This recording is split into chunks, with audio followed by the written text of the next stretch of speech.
Thanks for joining us for this look at the best original reporting from KPBS News this week. I'm Maya Trabulsi. Coming up, San Diego Gas and Electric is sitting on nearly $1 billion in profit just in the past year. Hear from critics who say customers are paying the price. Healing through poetry with mental health, a growing concern among children. See what's being done to help them express their emotions in an artistic way. And not all local cities are approaching homelessness the same way. Why Escondido is embracing a public safety first model. We have a lot of election news for you this week. Tuesday night, we will have live coverage when the results start coming in. In the meantime, a lot of voters will be studying the candidates and the issues, including in San Diego's Council District number 9. As John Carroll reports, that's where the current City Council president is running for re-election. Democrat Sean Elo Rivera has represented District 9 since 2020. This time around, he's facing Democrat Terry Hoskins and Independent Fernando Garcia. I would understand why any constituent and any person living in the city would say that we're not doing well enough. We spoke with Elo Rivera from a park in the Stockton neighborhood of his district. It was days after the torrential, damaging storm of January 22nd, and the destruction that brought to neighborhoods in his district was very much on his mind. We have I think way more people than folks realize who are picking up the pieces or trying to pick up the pieces. And I think we have a legitimate disaster in the southern part of the city, and that's going to need to be a top priority as well. Elo Rivera makes it clear that advocating for people who struggle to get by is his top priority. That means finding solutions to homelessness is at the top of the list. And with that means that housing is also, my top priority. Those two issues go hand in hand. You cannot separate homelessness from housing. Currently, our current city council lacks leadership, specifically in District 9. His opposition to how Elo Rivera does his job aside, Independent Fernando Garcia agrees with the incumbent about what he sees as the district's most pressing issue. I would say homelessness, and then also housing or development.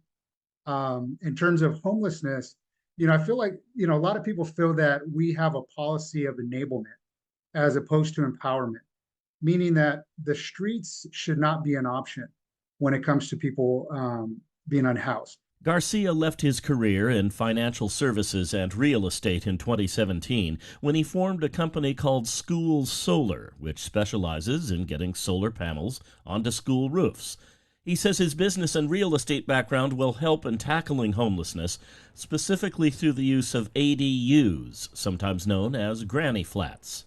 If somebody builds an ADU for $250,000, what we could do is we can exempt that from their property tax, so they don't pay for that additional property tax they would get hit, as long as they agree to rent it at affordable rates. So it's an incentive to the homeowner, not these big builders or developers. I've been serving the needs of the community members of District 9 for the past 14 and a half years as a San Diego police officer. Dr. Terry Hoskins did 25 years in the Marine Corps before becoming a San Diego police officer in 2008.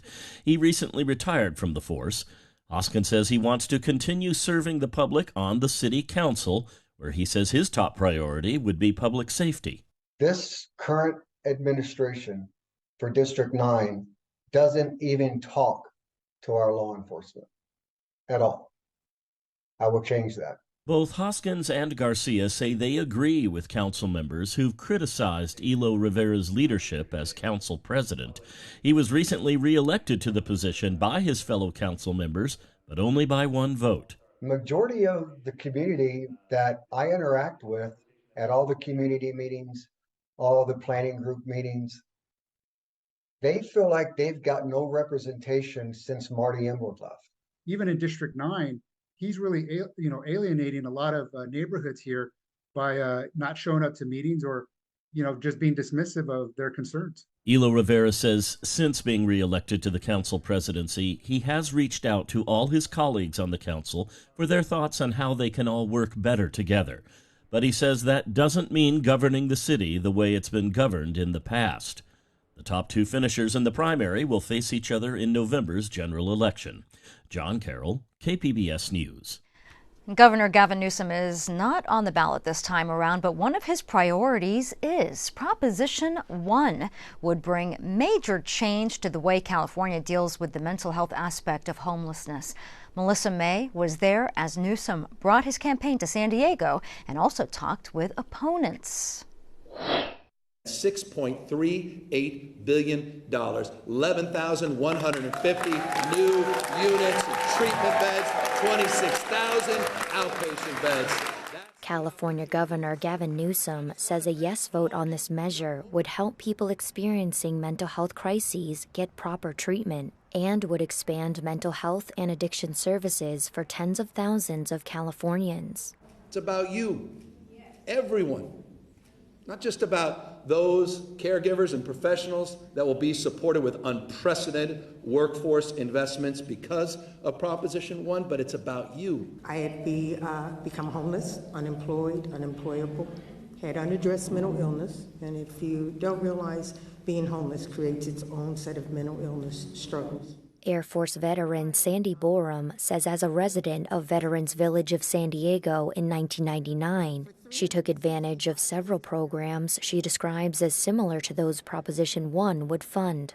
There's nothing extraordinary about me. What's extraordinary are the services that are provided to make ordinary people like me have extraordinary lives. The American Civil Liberties Union opposes Proposition 1. Eve Guerra with ACLU of Southern California's Dignity for All project calls it a broken promise.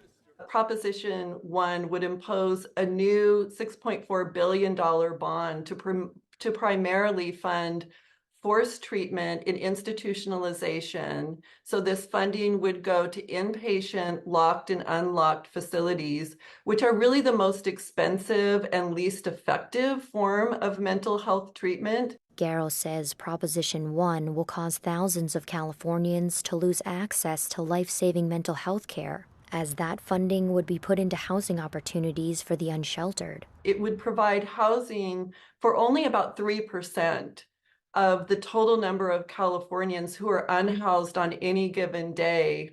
And that number is a small fraction of the number of Californians who become unhoused over the course of the year. Melissa May, KPBS News.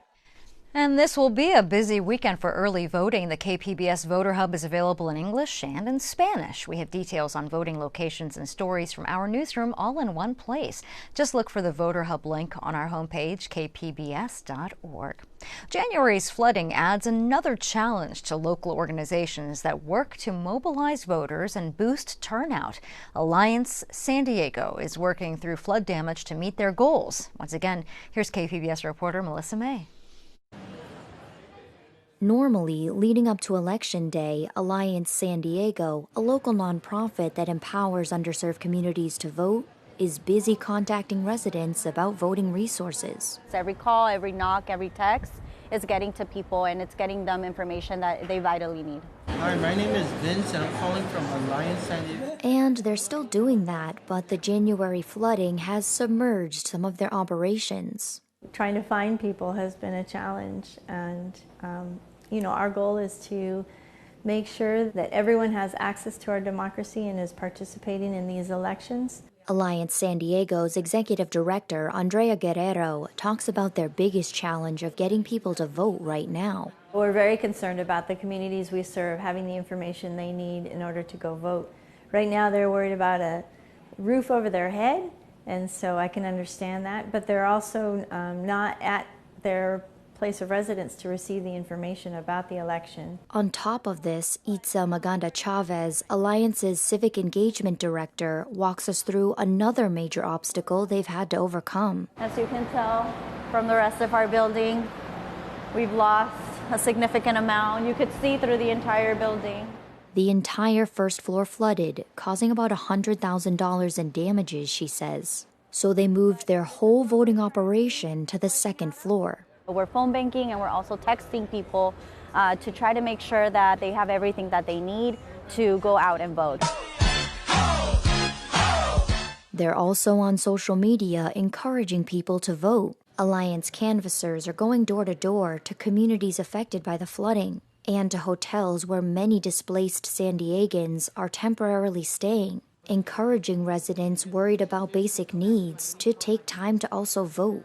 If you are angry about how the city has responded in these floods, the best way to channel that anger is to vote.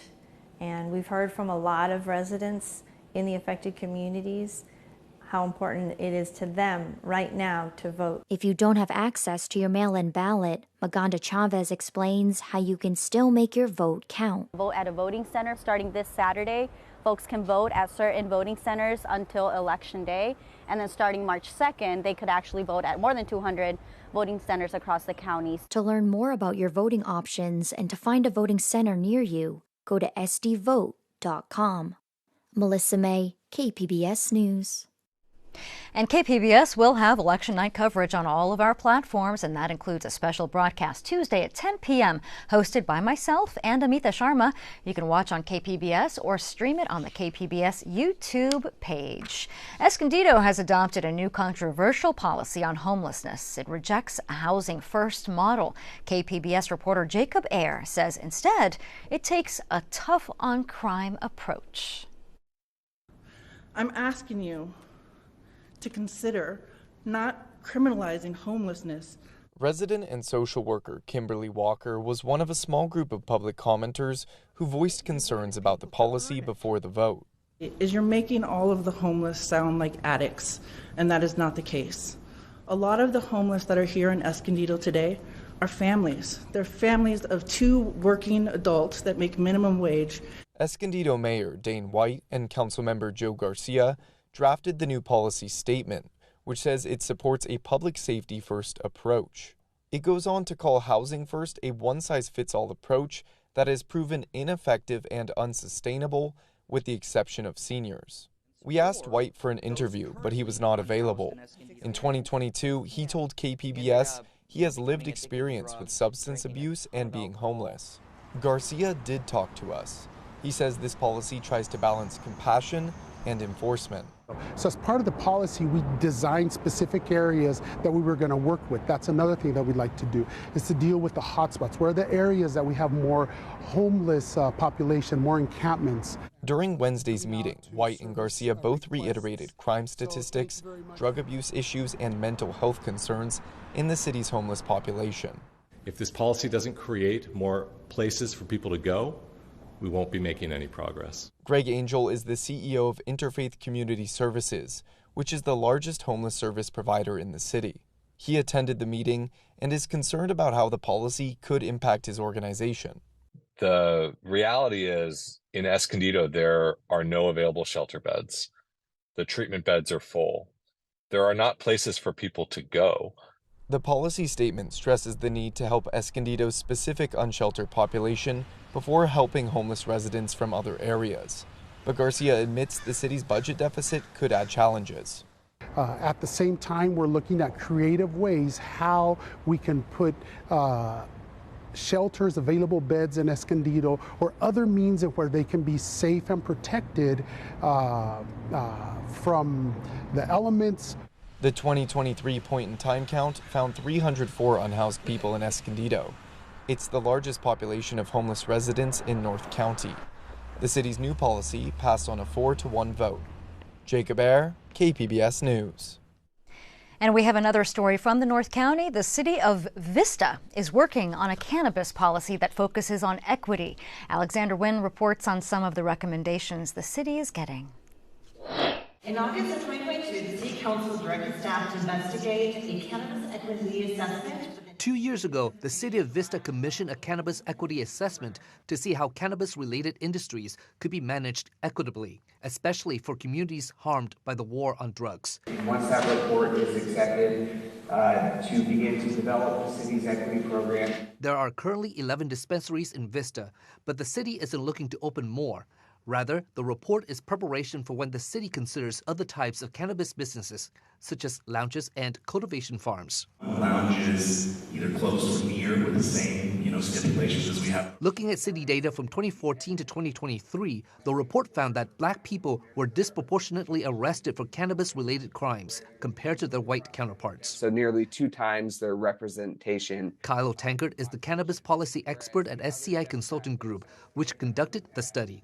He says going back to 1991, in San Diego County, black people were more than 5 times as likely as whites to be arrested for pot. Latinos were nearly 3 times as likely. So really what that shows us is this disproportionate arrest rates for these demographic and ethnic groups. Among the recommendations, Tankard says the city should provide financial support from fee waivers to business grants, and also provide technical support, such as a curriculum for people to learn about the business and the laws and regulations around it. In the report, Tankard also mapped the area where cannabis arrests happened, and a lot of it was in District 1, which is Karina Contreras' district. She says she wasn't surprised by it. It's also a heavily Latino area. So, we have seen a lot of concerns in District 1 that haven't been addressed. Everything from incomplete infrastructure to now looking at how cannabis social equity really can be implemented in a better way to build community and build more prosperity. The city attorney's office will now draft a policy for the council to review at a later date. Alexander Nguyen, KPBS News. At kpbs.org, you can sign up for our newsletters, including our most popular stories. Here are some from this week. Migrants are being left on San Diego streets after a county-funded welcome center closes. Momentum is building for a new national monument near the Salton Sea. And San Diego Gas and Electric made nearly $1 billion in profits last year. We'll have that story a little bit later on. In recent years, mental health has become a larger issue on local school campuses. One school in Claremont Mesa is turning to poetry as an outlet to help students express their emotions. KPBS education reporter MG Perez tells us about the new curriculum promoting positive mental health. Something kind, weird, and wild is about to happen in this classroom at High Tech High Mesa, and these 9th grade students are filled with curiosity, caution, and uncertainty. To discover who I am and where I want to be, to meet, challenge, and face these demons running me. Meet Kind, Weird, Wild. That's his name. He describes himself as a visionary artist who uses his creativity for self-awareness and emotional regulation. He does art and music, but it's the power of his poetry he will use today. All you gotta do is see it in your mind and climb one step at a time, and you'll find that you choose to be happy. If your life is crappy, well, you could shape a new life. But you better make it snappy. It's never been something that's really stood out to me as like an art form. 15-year-old freshman Vincent Silvestro was skeptical. It's a hard turn from his love of physics to poetry, but he's open to let his head connect to his heart. But everyone has had kind of bad thoughts and self-destructive ideas in their mind. And it's really awesome to see it expressed in what looks like a positive way. This is the first in a weekly class of poetry healing curriculum. Kind, Weird, Wild is the invited headliner of Poets Underground, a nonprofit arts community born online during the COVID shutdown and now expanded to weekly open mic nights and a small poetry publishing company. It is owned and operated by a married couple. Sunny Ray. So Poets Underground mission is to create and foster healthy, inclusive communities through the arts. And her husband, Anthony Azarito. When I was in high school, I didn't have anybody to tell me this is how you do this with emotions. This is, A, B, C. Both are published poets, former single parents, and survivors. Sunny grew up unhoused and in foster care. Anthony was an angry young boy looking for love and acceptance. They found each other and blended their families with 5 children combined. Now they're sharing their stories, talent, and healing with students. Sunny creates this way. Can I take a few breaths as I'm writing this? Because even the way poetry is written, it's within your particular blueprint. The way that you breathe breaks up lines, so you're able to kind of breathe through the moment. Anthony brings a slow light to the darkness. Keeping everybody in the silence and pretend that everything's fine isn't going to be the way how we heal. So we bring it up in these fun, interactive ways. The poetry healing class is created in partnership with lesson plans from teachers as they address their students' mental health. High-Tech High Mesa is the first. Poets Underground is raising donations to take it to more schools because the experiment is working, according to 14-year-old Lily Malik Najad. I loved it. I really liked it, and it shocked me because I was like, I feel like this was true poetry. It was definitely expressive. Freshman Danny Valentine says the class has already inspired her own writing. So when you're writing things that have such a burden or have such that heaviness, it kind of hurts to end it, or it's kind of a lie to kind of end it in a happy outcome when that's not where you're at that moment. Turns out, kind, weird, and wild works. You want to know who you are? Write something down and read it back. MG Perez, KPBS News. The Academy Awards will soon be announced, and this weekend Digital Gem Cinema is showing 2 of the Best International Feature Film nominees, plus another that should have been a contender. KPBS Cinema junkie Beth Accomando has these recommendations for your weekend viewing.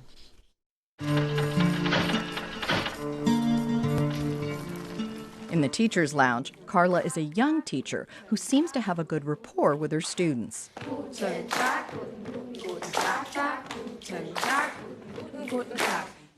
So when one of them is suspected of theft, she tries to clear him. Fueled by idealistic fervor, she challenges the racial stereotypes she feels are in play. But things are not so simple. Her good intentions quickly go awry, stirring the ire of both her students and their parents. Ich an ihrer Stelle würde dieser Frau kein Wort mehr glauben. The consequences of her actions shake her to her core. The film suggests that it can be difficult to navigate through our modern world, even when driven by good intentions. Carla's presented as a complex, flawed, naive, and brave person that we can't always figure out. The Teacher's Lounge creates a stress-filled narrative and builds tension in ways that feel like the beats of a horror film. It's grueling, but rewarding. Also nominated for a Best International Feature Film Oscar is Italy's Io Capitano. Being a border city, San Diego is used to immigrant stories. But increasingly, Italy's filmmakers are also drawn to telling stories of the immigrant experience. In this case, it's the story of 2 young boys from Senegal who dream of a better life in Italy. But as with people trying to cross the border from Mexico, the journey can be expensive, difficult, and dangerous. In the case of Io Capitano, it's also a harrowing and heartbreaking journey that tests the courage, strength, and compassion of the boy named Seydou. Although it's a story fueled by hope and resilience on one level, it also reminds us that immigrants like Seydou will still face challenges and danger once they reach another country. But missing from this year's Oscar ranks is The Promised Land, featuring an award-worthy performance by Mads Mikkelsen. Mikkelsen plays Ludwig Kalin, a real soldier who in 1755 arrives on the barren Jutland Heath to cultivate the land in the hopes of finding wealth and honor. But Kalin faces the dual hardships of a harsh land and a cruel neighboring aristocrat who looks down on the former soldier. Skabscivilisation. Ud af kaos. Livet er kaos. Nej, krig er kaos. Men vinderen er den, som kan finde ud af at kontrollere kaos. Fair warning, none of these films offer anything conventionally feel-good, but all 3 are crafted with such intense care that it's hard to turn away from the screen even when people are at their worst. The Promised Land may deserve the award for displaying the most horrific of human behavior, yet it comes with a measure of revenge. But all 3 of these remarkable films display passionate and impressive skill from foreign filmmakers. Beth Accomando, KPBS News. And you can find more of our arts coverage from Beth Accomando and all of our feature reporting on the KPBS YouTube page. That's also where we live stream KPBS Evening Edition, weeknights at 5. The Sempra earnings report released this week caused a stir among those who want to replace San Diego Gas and Electric. Eric Anderson reports on the numbers and the pushback. 84-year-old Essie Baradar doesn't have much good to say when she opens her utility bill each month. I've heard what they do. They don't do anything for San Diego. They only profit. She was among a group protesting Sempra Energy's latest financial report. They were hoping to talk about subsidiary San Diego Gas and Electric's profits. But for the first time in decades, those numbers were grouped together with another Sempra subsidiary, Southern California Gas. Sempra California earned just over $1.7 billion in profits in 2023. It's a safe bet that they may have earned $1 billion or nearly $1 billion from SDG&E overall, and probably close to $450 million from SDG&E operations in San Diego. SDG&E actually had a profit of $936 million last year. That's $21 million more than the profit they made in 2022. In many other cases, when businesses use city land, have a franchise to use city land, we take a share of the profits. We don't do that with SDG&E, but we at least have a right to know you're charging the highest or nearly the highest rates in the nation. How much profit are you making from SDG&E? Sempra officials say they told shareholders 3 months ago they would be simplifying their earnings reports, and they say their utilities still file the appropriate papers with the Securities and Exchange Commission. In a statement, Sempra said, "Cost inflation is impacting customers from the gas station to the grocery store, and we are focused on doing our part to help affordability for consumers.